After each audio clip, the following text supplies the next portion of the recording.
Module 1 of your course was an introduction to managing safely. We outlined the 3 main reasons for managing health and safety: the moral reason, the moral duty that one person has to another. Many people are killed, injured, or made sick by their work. This is morally unacceptable, and society expects good standards of health and safety. The legal reason: if an organisation is found to be breaking health and safety laws, it can be subject to enforcement action and/or prosecution in criminal courts. The financial reason: accidents and ill health cost money. When an accident occurs, there will be direct and indirect costs associated with that event. Some of these costs can be insured against. Many of them will be uninsured. We also outlined how managers, as duty holders, have responsibility and accountability for the health and safety standards in the areas and for the staff under their control.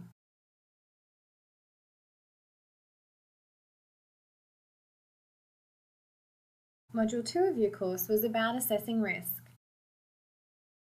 We defined some of the key words, phrases, and ideas associated with the practice of risk assessment, like hazard, something with the potential to cause harm. Hazardous event, when someone or something interacts with a hazard and allows it to cause harm. Risk, the likelihood of a hazardous event occurring in combination with the consequences of that event. Risk assessment, the simple process of identifying hazards, evaluating risks, and identifying controls to avoid or minimize those risks. We also examined the 5 steps of risk assessment. Identify the hazards, which involves identifying all of the things with the potential to cause harm and the people who might be harmed. Estimate the risks, which involves considering the likelihood and consequences that can be done using a risk matrix. Evaluate the risks, involves making decisions about the acceptability of the risks identified. Record the assessment. The significant findings must be recorded unless the employer has fewer than 5 employees. And review the assessment when things change following incidents, and it's good practice to do so periodically. Module 3 of your course is about controlling risk. We identified residual risk as the risk that remains after risk control options have been put into place.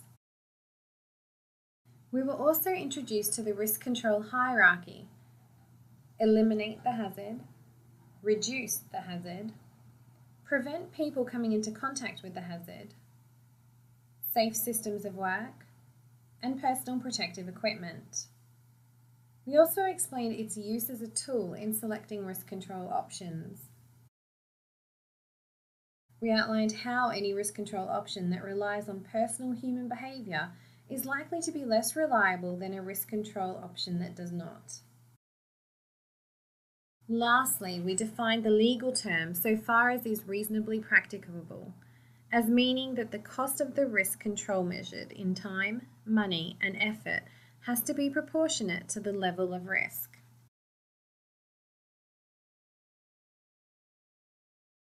Module 4 of your course was about understanding responsibilities. We started this module by explaining that you're expected to be able to identify and manage reasonably foreseeable risks. We identified the 3 tests that can be used to identify if a risk is reasonably foreseeable: common knowledge, industry knowledge, and expert knowledge. We explained the key characteristics and differences between the criminal and civil legal systems. Criminal law is concerned with the punishment of breaches of statute law by the state in the form of fines and/or imprisonment. Civil law is concerned with compensation for the victims of accidents that were caused by someone else's negligence. We outlined the 3 proofs or tests for negligence: duty of care owed, duty of care breached, loss as a direct result of the breach.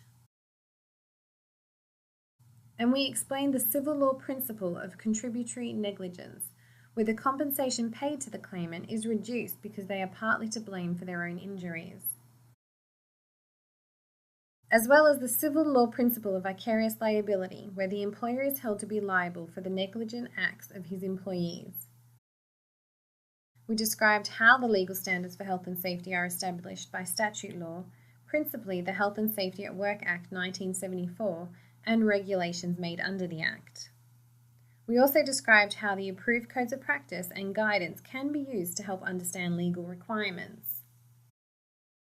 We outlined the two different types of enforcement notice that can be used to enforce health and safety law: improvement notices that require the employer to make an improvement to a deadline, and prohibition notices that require the employer to stop a particular high-risk activity.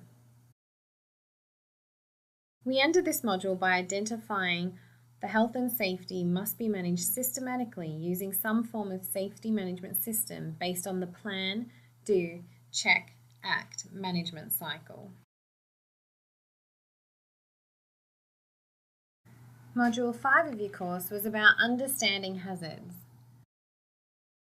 We looked at a significant list of workplace hazards, including asbestos, bullying, chemicals, computer workstations,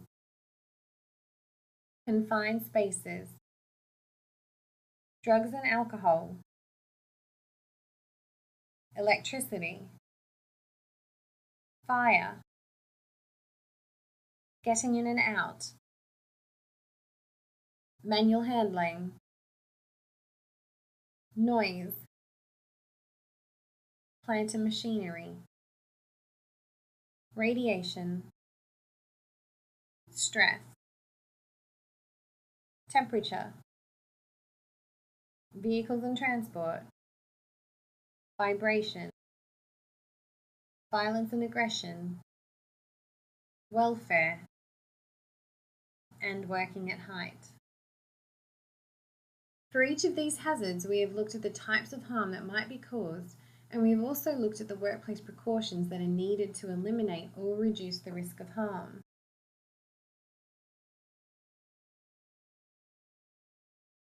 Module 6 of your course was about investigating incidents. We defined an accident as an unplanned, unwanted event which leads to injury, damage, or loss, and an incident or near miss as an unplanned, unwanted event which had the potential to lead to injury, damage, or loss, but did not, in fact, do so. We outlined the reasons why accidents and incidents should be investigated, the most important of which is to prevent reoccurrence, and explained how accidents have immediate causes that arise from underlying causes and root causes, which are often failures in health and safety management. We outlined how and why accidents and incidents have to be reported and recorded internally within organisations,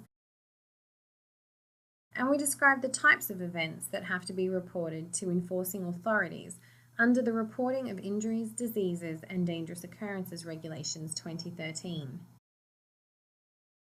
We then explained accident investigation as a 4-step process of gathering factual information about the event, analysing that information to draw conclusions about the immediate and root causes, identifying suitable control measures, and planning for remedial action.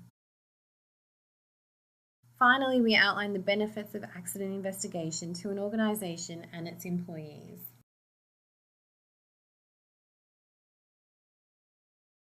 Module 7 of your course was about measuring performance.